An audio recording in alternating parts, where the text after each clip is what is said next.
this is Miss Vivajoy, founder of the 90 Days to Rejuvenate program for women, and today I would like to talk to you about attraction, especially as women get older, wherever they are already in a relationship or looking to be in one. Women want to feel that they are attractive.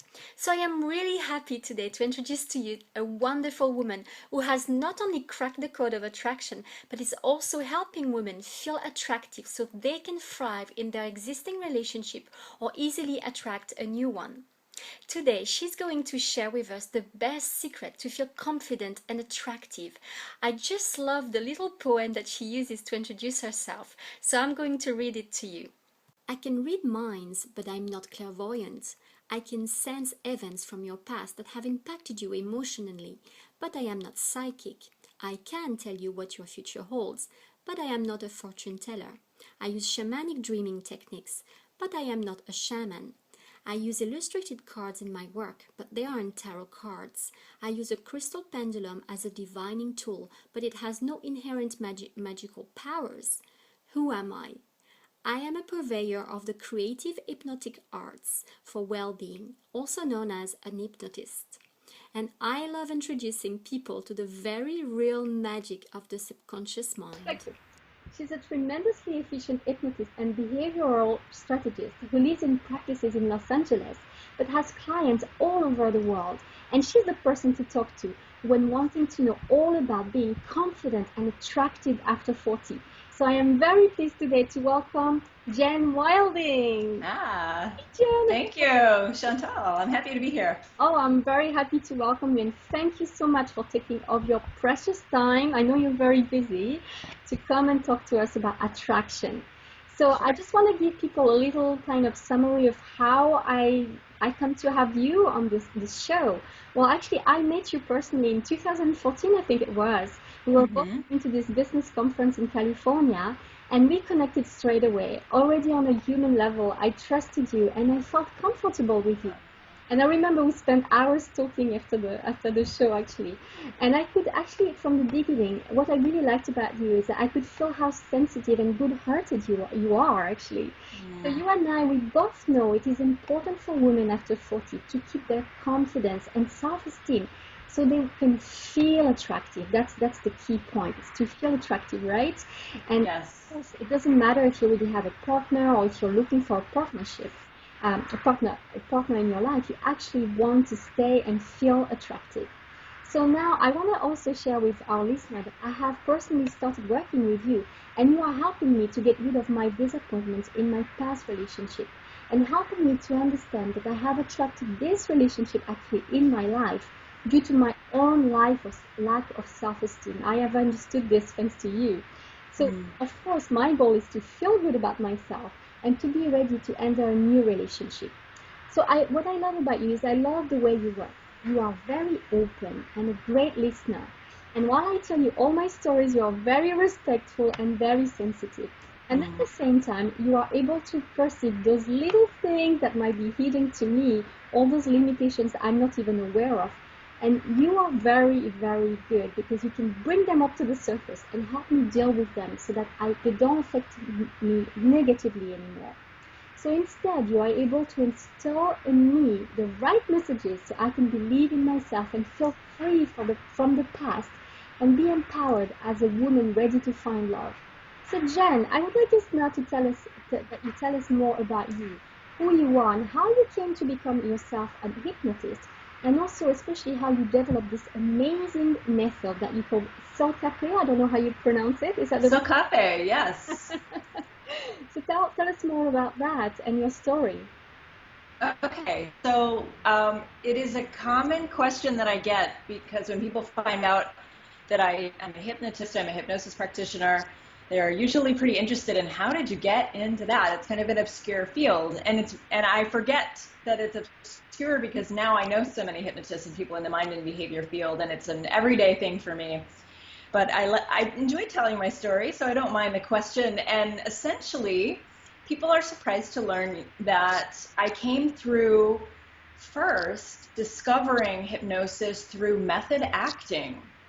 And I originally was someone who in high school I had a really robust drama department, And we actually learned the craft of acting. Like our teacher took us through mind-body processes to really get us to embody our characters. And I didn't know at the time, but those processes are actually hypnosis processes, okay? I mean, then it might have been just thought of as visualization exercises or mind-body exercises.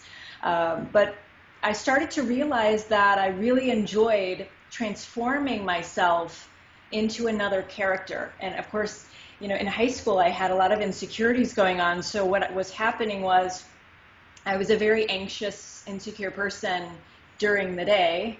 But then when I would get ready for the evening show and I would go through these transformational exercises, I could very easily step into a confident character.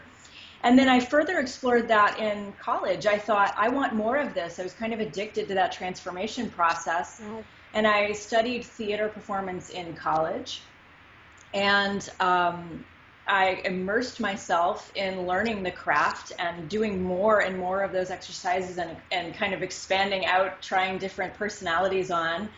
And it sort of hit me when I was in a history class that was a discussion of worldview and how everybody has a worldview and we're able to edit our view. And I started to kind of think about what that really meant. And at the same time, I had this really weird situation going on where I would be a person on stage that my college professors would come to see the show. And I was so different on stage that it changed their perception of me. So they started treating me different in the classroom. And at first, I was upset because I thought, they don't get acting. I'm not that person. I'm me. And I was the character on stage, and that's called acting. So I was kind of up on a high horse about that. But then I had to ask myself, well, which is the real me? Because I'm capable of both things. Yes. And basically what I was recognizing was they were putting me on the spot more. They were realizing, oh, she's a lot more confident than she presents. And I was thinking, no, I'm not. But in fact, I really was. Otherwise, I wouldn't be able to do it even on stage. So making that connection, I got to a point where I realized I'm doing this for therapy. Like I'm accessing theater as a creative process and thinking that this is, you know, because I want to be an actor. But what's really happening for me was I was really having a lot of fun being a confident version of myself, even if it was under the guise of a different character at the time. Yeah. So I was really enjoying that experimenting. And when I followed what that was and learned through it, I kind of made more of that connection doing personal development seminars after college and really putting the pieces together. I realized, wow, this is hypnosis. This is neuro-linguistic programming. This is, you know, and I studied those things and decided I want to work with other people and help them to discover that transformation process too, so that instead of having to put on a show and be a character in one context that you had permission to, right, you're able to bring that transformation into your life on an everyday basis through the same kinds of exercises. Fantastic. Wow, I love it. This is amazing. Kind of all the pieces got together and you just went like a haha moment, and this is what I want to do. And the best way to do a good work is to experience it yourself and know that it works and that you saw the transformation for yourself and you're like, wow, I want to bring this to the world. Fantastic. Yeah. Can you explain how your method works? I mean, why it works as well? Maybe you have example of women that you have helped, and then you can show us with that example how it works. I'm glad you brought me back to the method because, like you mentioned, I am the creator of what I call Silkape method, and really, it's between us here on the internet. It's a bullshit term, so really, it's something I made up, and so there is no thing that's Silkape. It's sort of an acronym, but I wanted something that didn't have a previous association to call what I do, because otherwise you immediately go to, oh, it's like this or it's like that. There are things that it's like. It's based on a lot of things that are out there that are involved with personal transformation, but it actually is an acronym that puts together the pieces that are how I structure an approach to working with somebody. So the acronym is scripting your life in the areas of character, archetypes, plot, and ensemble. So you'll notice those kind of CAPE letters are represented, and the SYL is scripting your life. Yeah. So, I actually, it's great that you're French because you actually pronounce it right. I decided to add the acute accent mark on the E to make it a more beautiful term and make it sound more exotic. Yeah. And American people are like, what is this silcape stuff that you're doing? But I met a French guy recently too, and you as well, who immediately were like, oh, silcape, and I was like, yes, that's it. But really, it's whatever, you say it is. That's the beauty of the creation of this, is that you start to realize I get to create things Yeah. in my life. And so it's my created term for what I do, but it sort of has it in a package. Yeah. That my approach is definitely through recognizing that we are influenced at the subconscious level by our story, by our characters, and that archetypes, we have kind of not one archetype, but many, that show up in different contexts in our life, and they play in different ways, and they have strengths and weaknesses, and we can hone and tweak those so that they are better optimized for what we want to accomplish. So I love to add that kind of work to my repertoire when I work with clients. And the ensemble piece is really about taking this into interpersonal relationships. Like, you can't really change other people, but how can you change your relationship to them? There are ways that you can work with yourself so that you can change those interactions. And also ways that what we learn about individual transformation, how that translates to overall social consciousness. Like, how can we learn about social behavior in the broad sense?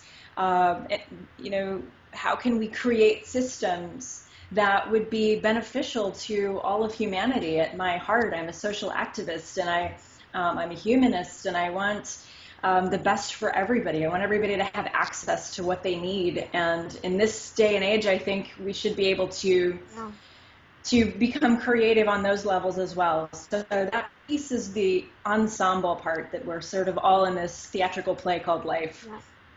I love that. I love that.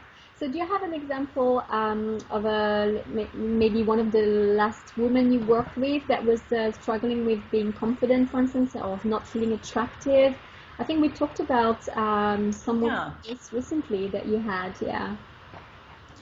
Yeah, I mentioned to you that I had a client that, so I work with a lot of women on recovery after a breakup, but she wasn't even somebody who was specifically coming to see me for that.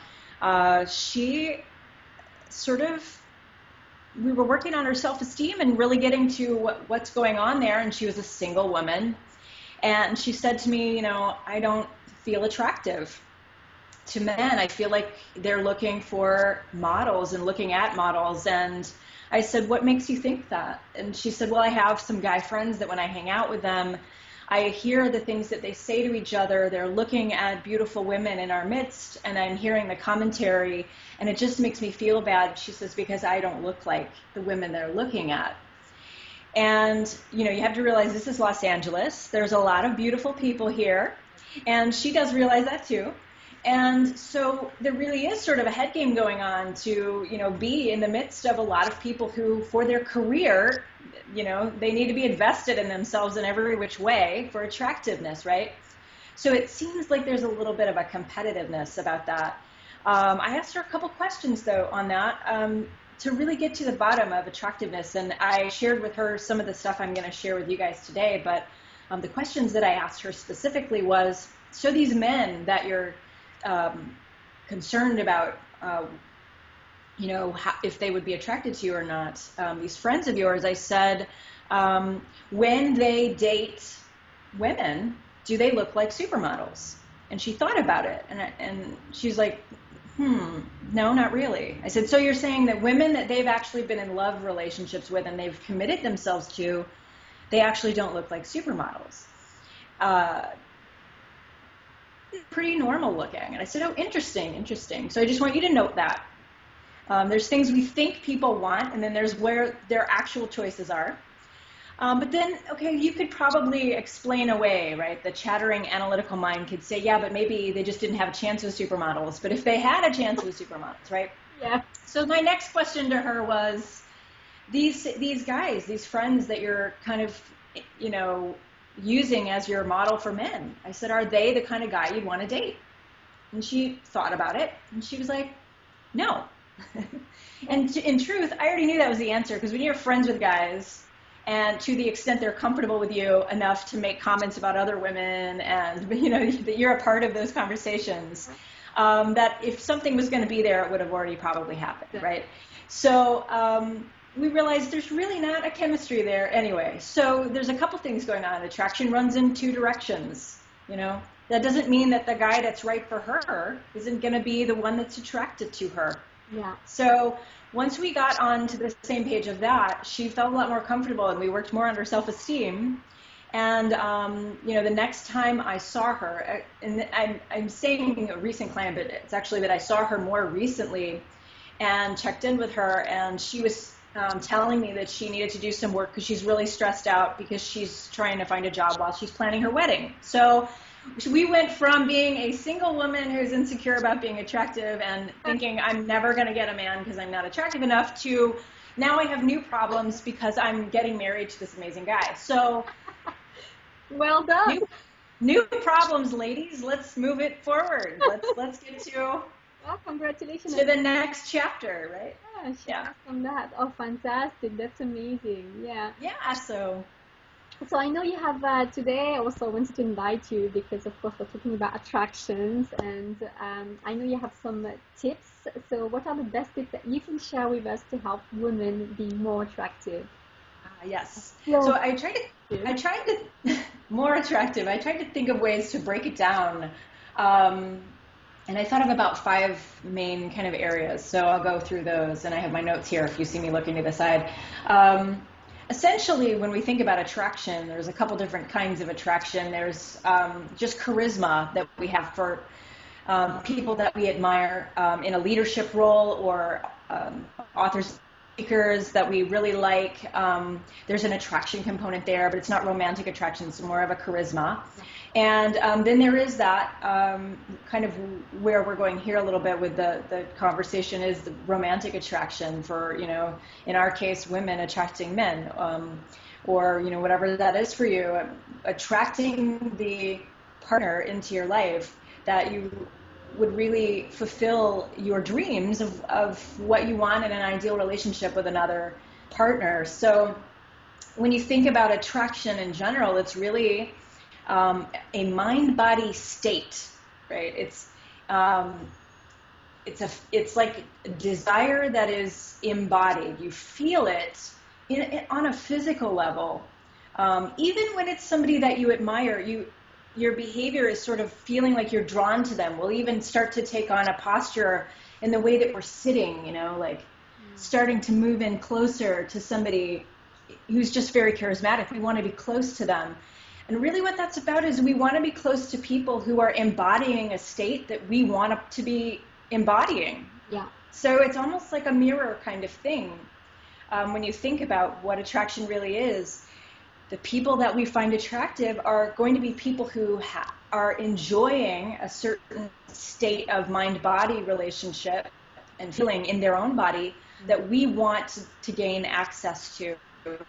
And when we get a little bit more of that. So, you know, sometimes it's that confidence and interest in life and that vitality. It's people with a sense of humor. We love comedy because we love to have that feeling of release and life is fun, and the lightness that's there, that's attractive because we want to feel that. So we're drawn to people who are funny. That's why sense of humor is often listed as an attraction characteristics for both sexes. You know, they want someone with a sense of humor. Yeah. So I want to give some guidelines if you're thinking, well, how can I have more of that? And because it is a mind-body state, we want to connect with our physical body more if you're not already doing that. I recommend incorporating physical movement into your day somehow, either through, you know, consciously doing the work you already have to do where you're going, but really getting a sense of your body and movement, doing things to improve your fluidity of movement and confidence in the way that you move. Yeah. Posture is a good one. You can change your posture and instantly change your state. Yeah. Because we have that association with, you know, looking up and putting our shoulders back as being associated with that feeling of confidence. And the opposite is, you know, when we're slumped Yeah. forward. I'm kind of doing that here just so that I'm in the camera.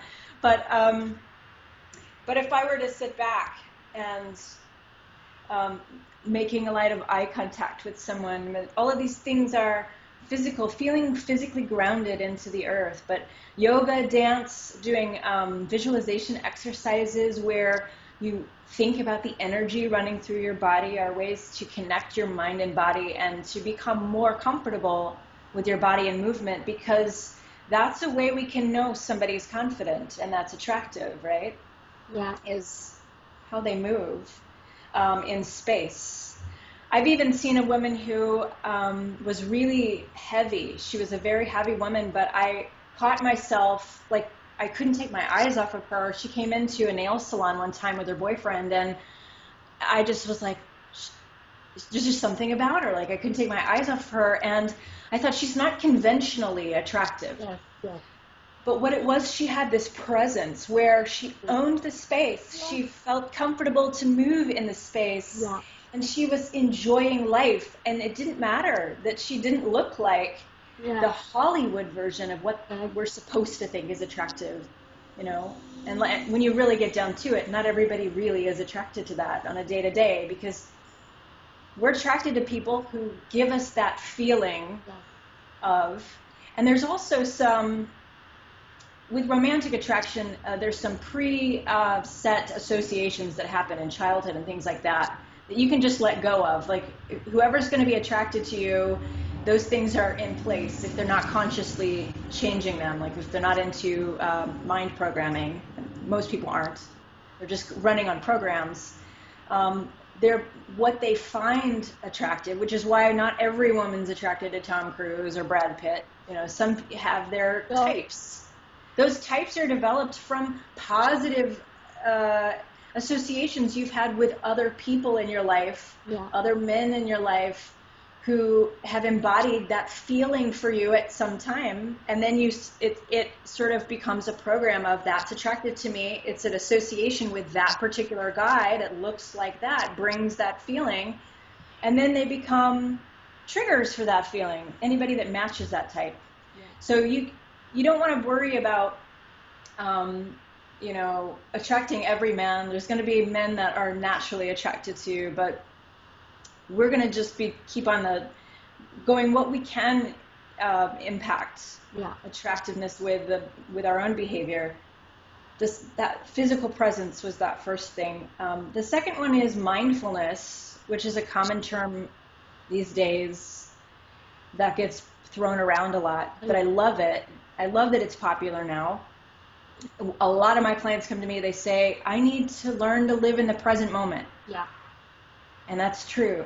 They are not able to enjoy the present moment because they're too busy either thinking of their past or all the terrible things that are going to happen in their future based on what's happened in their past. Exactly. Which, if you notice that if you ruminate on the terrible things that happened in your past, they tend to repeat themselves. That's a program running. So we want to actually get in the habit of practicing mindfulness and paying attention to what's in the present. And it is something you need to rehearse. It's not natural for many people.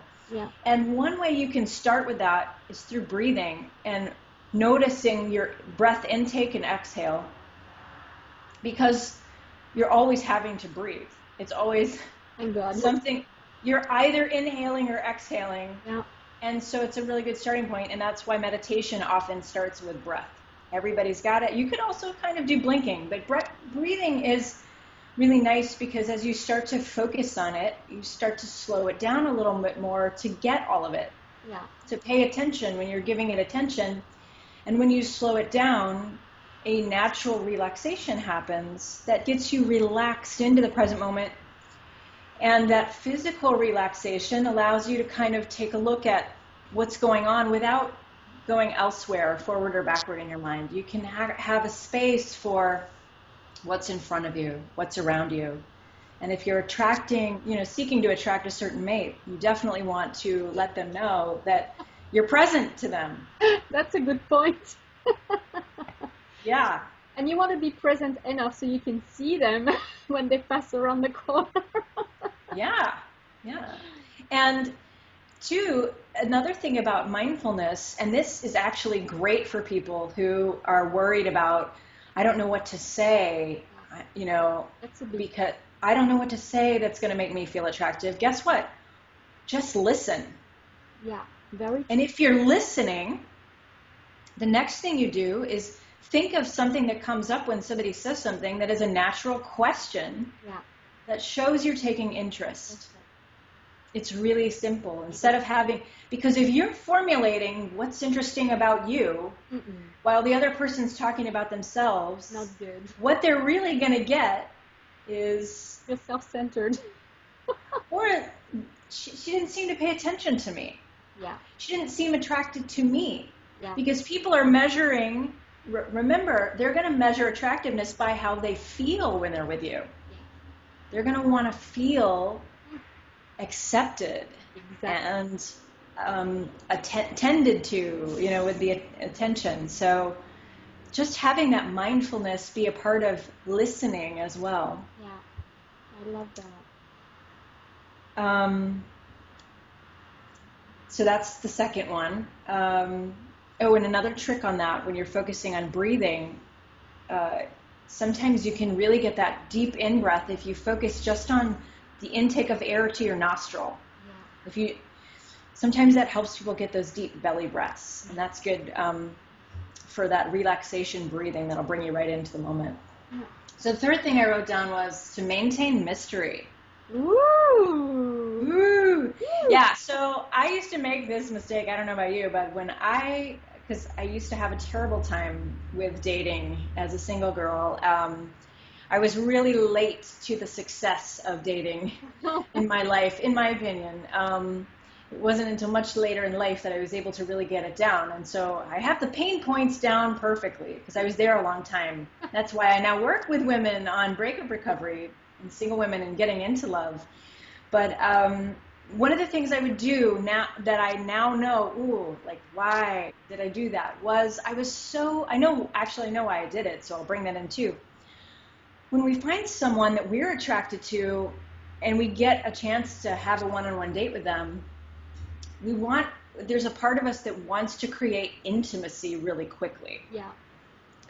Because we're so longing for that best friend and lover connection so that we can speed things up, right? Like, if I can get him on my program for our relationship, we need to speed things up. So what that was translating to in my behavior was I would talk a lot about my whole life story on the first date. Like, I need to get this guy caught up so that we can hurry up and move ahead to our next chapter together, because clearly I'm into him. And the thing is, and because you're laughing, that's kind of a turnoff. Yeah, it is. Both ways. I've had men doing this to me, and it's a turn-off both ways, I think. And, and even with girlfriends, in general, this goes back to people who, it reads as desperate, and it probably was at the time. But the better way to think about it is, yes, acknowledge instead of beating yourself up about it, because that becomes a vicious cycle. And I'll talk more about that in a bit, because we're going to talk about self-worth stuff in a bit. But maintaining mystery is attractive. You want to give, just like your favorite television series, you want to give just enough that you want to know more. You didn't get enough information, so you need to have that next date to learn a little bit more. So that and how you can gauge what to reveal is to give some general things about your life and see where they ask questions and answer questions. instead of just assuming, okay, you want to get to know me? Let's start. I was born in 1976. You know what I mean? 'Cause now, they might, it could be a guy who maybe he has an agenda too, and he's like, great, if this is going to get me in your pants, then I'll listen. But is that the guy that you want either? No. So this is why we end up mismatching, right? We want attractiveness to be natural and true both ways. Yes. And that's going to come where, and you're going to notice the guys that you're really attracted to are the guys that have that kind of mystery. There's something about them that you don't quite know everything. Yeah. And it's not I've been with somebody over 5 years. We don't know everything about each other, and it's okay. It's interesting. We learn new stuff all the time. Yeah. That's part of the unfolding process. So let that naturally happen. Yeah, I love it. That's a good point. Keep going. I'm just all ears. I love it. So the next one is probably one of the most important, and that is to learn to embody love and support. And this is the hardest one because people who are feeling unattractive, that's the last thing they know how to do. They're like, how do I embody love and support? I feel unattractive. I want to, how do I create that if it's not what I'm connected to? And what I suggest is that is to find ways, and I'm going to give some suggestions of connecting to that. One is immediately analyzing the way that you talk to yourself. And some of that too, so there's a couple things that with the inner conversation going on. Negative self-talk is kind of what we refer to it as. It's an overdone term, but it works. Negative self-talk. And that could even be about other people, talk that's going on internally. So let's say that you are insulting yourself, like you feel like you don't look good, your hair's not working right, you feel like you have an ugly face or something's not working right. The things that you're saying to yourself are often not on par with what you would say to a stranger or even your best friend. And really, we want to consider that what we say to ourselves to be something that would be at a level of what we would feel comfortable and confident saying to our best friend, because this is how you need to talk to yourself in order to embody love. Yeah. So you can be, a lot of people who are very cerebral and very logical, they say, well, I need to correct myself though. And I'm like, well, is it working for you? Because really there is a way, if you're thinking about yourself as your best friend, and go ahead and put your best friend there so it's easier to think about. And thinking, if they needed help with something, with their physical attraction, what might you do? You might suggest, you might play. Yeah. You might say, let's try this for today, and how do you feel about that? Yeah. Try something different. Yeah. Or you might, if they're feeling down on themselves, you might say, you know what, though, your eyes look really amazing today. So you don't even notice the rest. Yeah. So to start to give yourself permission to talk to yourself this way. Why? Because if you don't, nobody else will first. Because it is true that if you've ever heard that if you don't value yourself, how can you expect others to value you? This is where it starts. Yeah. Creating that things that are, you need to be your own champion in some ways. Now, we've been corrected throughout our lives, this has been a characteristic that has been adjusted for a good purpose, but because it's been thought that it's boastful and unattractive if you think too highly of yourself. Right. So as an overcorrection culturally, or maybe your parents, they were like, no, don't talk about yourself like that. So what I do is when I approach this with my clients, the way I approach it is to say, confidence can be really attractive, but we have to distinguish it from cockiness. Yeah. And the difference is that people who have the confidence that we're attracted to and we want to be in the midst of have gratitude. They are able to then it's not really, I look great because I always look great and it's all me. There's somebody who would say, yeah, I look good today, don't you think? I got some great genes from my parents, and I found this great product that I love to use. And I had somebody complimented me the other day, and that made me feel really good. So it's kind of coming through today. It's those kinds of things where you can embody that. Give yourself permission because it's necessary. What does it look like when you're confident if you can't be confident, right? Absolutely. You have to have a framework that makes it possible. And so we always start from gratitude and things that you're grateful for that have contributed to how you look and feel that are positive, because it's about continuing those connections. And the more you acknowledge those, the more you have. It becomes its own self-feeding mechanism. Generating, Yeah, self-generating. Yeah, self-feeding, maybe that wasn't the right one. So I like self-generating better. The other thing is, so that's kind of taking self-deprecation and turning it into something friendly for yourself, checking in with that self-talk. The other thing is, yeah? I wanted to add on that one that you made me, when you were talking about this, you made me think of this typical mirror exercise from Louise Hay, who says every morning, just look at yourself in the mirror and repeat, I don't know if it's 21 times or something, I love you, I love myself, or something like this. So much so that, after a while, even if it looks silly at the beginning, so that, even if you have to, like you were saying, imagine that you're talking to your best friend, and that's why you're looking in the mirror. It's not you, it's your best friend, and you're able to say that. Now, here's the thing I want to add to that, because that's a good suggestion. I'm going to take it a little further to give some tweaks. Please.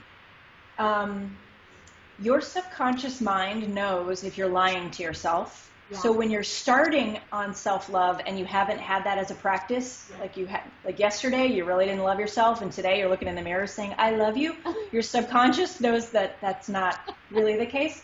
So here's how to tweak that, is make it a progressive with your language. I'm choosing to love myself, or I need to love myself. Do you see where that shifts? Yeah. So it's making it this is the difference, this is the secret of affirmations, the difference between affirmations that work and don't work. Yeah. They need to fit where you are in a progressive movement. Yeah. Because if we project too far in the future, there's another underside that comes in to say, but that's not true. Perfect. You don't really love yourself. Yeah.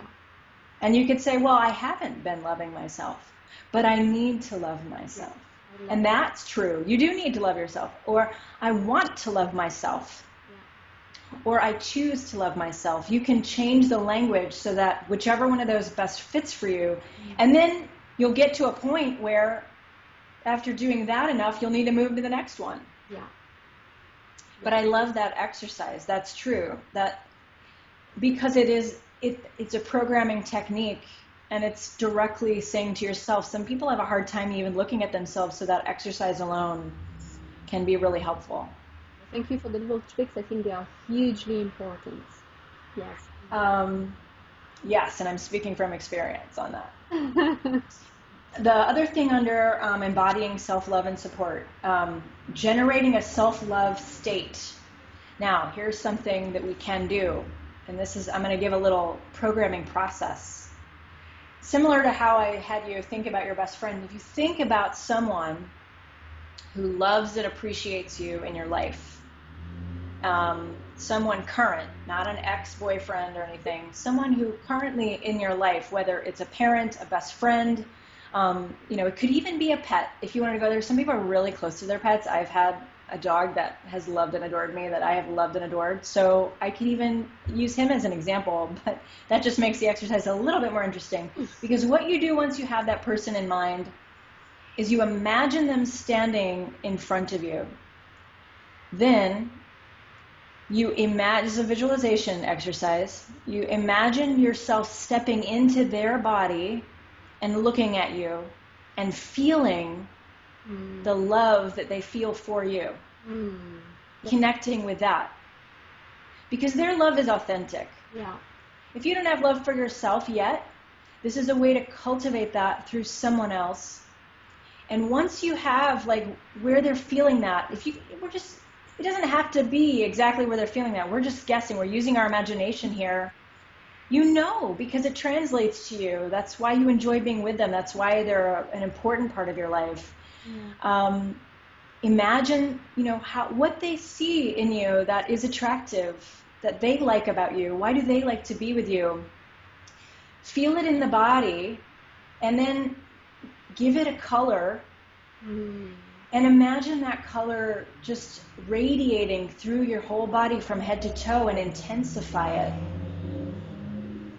And for some people, they even add a finger button push. Like some people will take their thumb and forefinger when they're doing this exercise and push it together to create a button.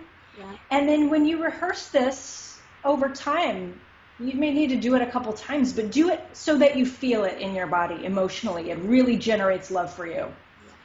You'll know how to instantly create self-love that is legit, because it didn't originate from you. It originated through someone else who you know is true with their feelings. They're not fake with you, and you know the difference. So it can resonate realistically with your subconscious. Imagine that's a simple visualization, but even that little few minutes, I don't know how long it lasted, that we did that, and I did it, and I told one of my best friends, and I literally felt my heart chakra being moved and being open and warming up, like. So, you have a glow about you. You'll be able to see it in the video. You'll see the difference, that there's the transformation that took place just at that level where you really start to, it's almost very emotional. It's almost cathartic. Some people even cry during this experience, and that's great, because that just means, it's something you just needed to become more familiar with. And then once you have it, you can bring it in. Use that exercise, use the finger touch, use the color, bring the feeling in before you go into a place where there's somebody that you're attracted to. That's a way to embody love and support, because you're loving and supporting yourself in that moment, and people will be like, I want some of that. I want some of that. They'll be drawn to you. Even people sometimes that you don't want to attract will be drawn to you, but that's true too. Because everybody needs love. Everybody, but what a great problem to have. So many people attracted to you. You have to then navigate which one. How am I going to let them know that? It's a whole other thing. Yeah, and then they come to you then, and I have a second problem. I can't make up my mind. I have had a client, actually, I had a client who was like, I can't attract anybody. We worked on this stuff. She attracted a guy into her life, and then she said to me, he's too much. He's too in love with me. How do I get him to pull back, She's like, he's irritating me. And this was from one extreme to the other. I don't think I'm unlovable. Nobody will ever love me, to this guy is so in love with me. I don't know what to do with that. So it was a great problem to have, because she was attracted to him, and she just needed him to pull back a little bit. Moving on to other problems. It's great. That's fantastic. The last thing, and this is also very important, is to practice being able to receive love. Because sometimes people who have been in a long-term place of being attention-seeking or approval-seeking, people pleasers. Yeah. That's who I was, and why I was single for a long time. I was a people pleaser. That's where you do all the things because you want approval. You're doing everything to try to impress the person. You're doing everything to show that you love them. Maybe it's because you have an intuitive sense that it's how you make people feel, but there's a way to make people feel, like that example I just gave, where it's too much, where it's sort of like, okay, let's have some self-respect and not be too desperate here. And by the way, that gets corrected when you really generate that self-love, because then you're a little bit more centered. You stop, the desperation kind of fades away a little bit. You're able to become more centered, and that helps. But then you want to move to a natural give and take and recognize that people who are attracted to you want an opportunity to create that state in you and to experience you experiencing it. That's where you create intimacy. And you don't want to short circuit that by just being the giver all the time. I had to have a guy tell me, Jen, you need to let people contribute to you. At one point in time. And it took me a while to realize what that meant. And I realized it's fun when you create that reaction in somebody, but then if you overdo it, the reaction stops. And it's because they realize you're not even giving them a window to give to you in a way. And people show love all different ways. They can show love in language with a compliment, and you might be like, if somebody gives you a compliment, you're like, no. Stop that. Take it. Just learn. You don't have to agree with a compliment. Just say thank you. And I have a good affirmation. Actually, it's quite funny that you're talking about these things because it's actually right on my desk. It's probably not going to show on the screen, so I'm going to read it to you. I'm going to try, but Oh yeah. okay. Oh Oh, yeah. can you read it? Yeah, I could. I accept to receive so I can give more in return. That was one of my Yes. mantra. It is. That is a practice. I actually rehearse with clients in our self-worth sessions where we're really hitting that hard. It's a go-to exercise where we're practicing redoing a moment where you rejected a compliment from somebody and then rehearsing going back to that moment and instead just receiving it as a positive energy. You don't have to agree with a compliment. Because again, your subconscious has that little thing going on where it knows what's real or not. Yeah. But let's just start noticing that what is being given when someone gives you a compliment is a gesture of positive energy. So at the very least, imagine visually receiving that energy and embodying that energy, like bringing that positive energy into you and thanking that person so they get the result of that energy exchange. Because if you are forever just complimenting other people, but when somebody compliments you, suddenly you're like, no. We all know those people, and sometimes it gets into a martyr space or whatever, and it's not attractive.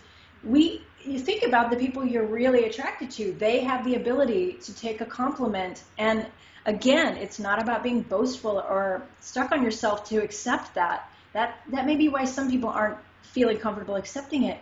Accept it with gratitude.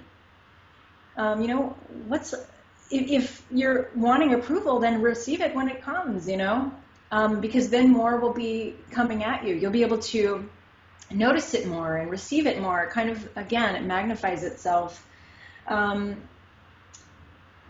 love for yourself attracts true love for yourself, kind of thing. And we want to allow people to do things for us. Sometimes it'll be accepting a gift. Sometimes it'll be accepting that somebody does a chore for us that, like even, when I've gone to my boyfriend's house, I feel weird, like his mother wants to do my laundry, and it's like, I feel weird about that for many reasons, but at the same time, that's her thing. Like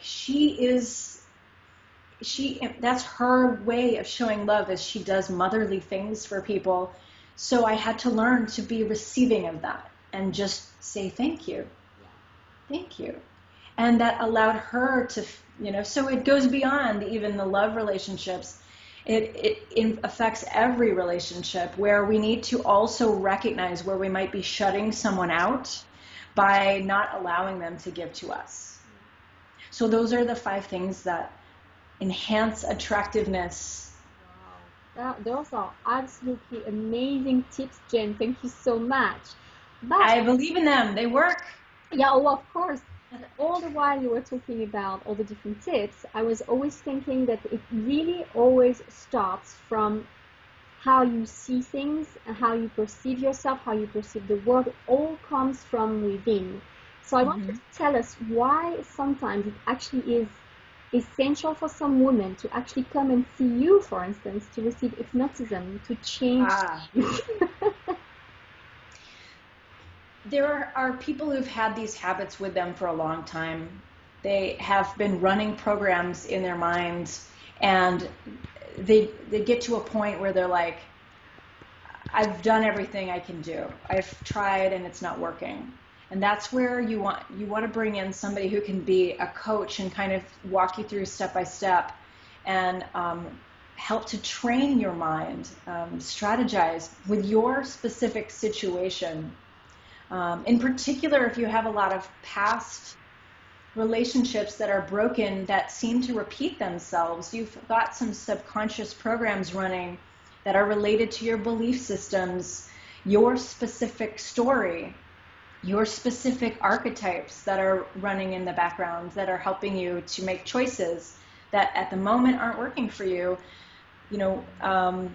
What I help clients do is to get all of the subconscious on the same page with what the goal is, so that you can move through and have that transformation. It's a very fun and creative process, and the way that I do it is a teaching process. It's not I don't do therapy, okay? Like I'm not a medical professional. What I do is I help people to access optimized strategies of thinking that impact behavior. And a lot of it's through creative exercises. So if that it appeals to a lot of artists or people who want to become more imaginative in the way that they think about what they want in life. A lot of people aren't even asking themselves what they want. They're so caught up in what's going wrong. So it's about taking that and really making a decision to, yeah, I'm ready to move on. And so I know you help women with self-esteem, with confidence, with obviously as a byproduct with attraction, being attractive, feeling attractive. Yes. You also have a wonderful and very efficient program, I know because I've heard people talk about it.